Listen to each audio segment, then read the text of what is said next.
Yemen war, I feel like Biden has done an end run by saying that he's only giving defensive weapons to the Saudis. And there's really no difference between what he calls defensive and offensive weapons. So I think we should ask all candidates, are they in favor of cutting all support to the Saudis and the UAE in their horrific war on Yemen, which we should compare to the war on Ukraine. And in the case of Yemen, many, many, many more people have died. We also have to talk about the Israel issue and how it's been so hard to get even members of the Progressive Caucus to take a good stand when it comes to Israel.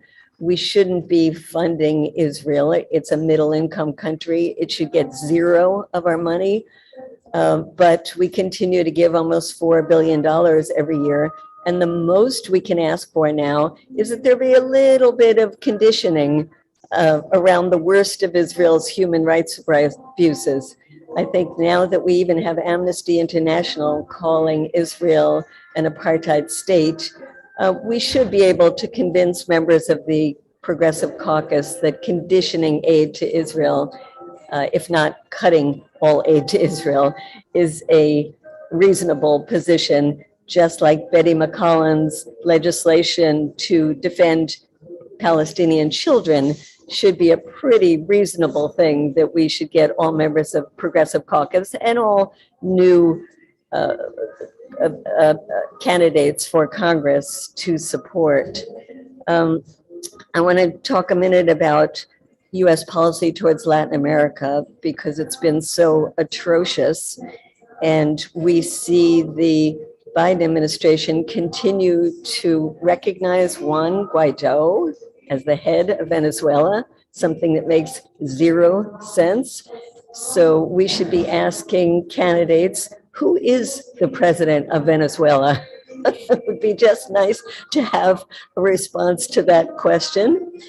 And then there is the follow-up question about sanctions that have killed over 100,000 people in Venezuela, a kind of open warfare.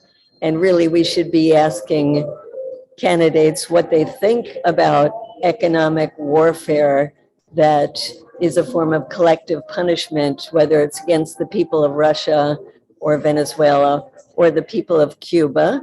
And I think it is important that we talk to candidates about why we have, after 60 years, a policy on Cuba that Biden has continued, which is the Trump policy, not the Obama policy. The Obama policy of normalizing relations, opening up trade, allowing family remittances, encouraging, allowing travel, has been rolled back by Trump and rolled back further by Biden.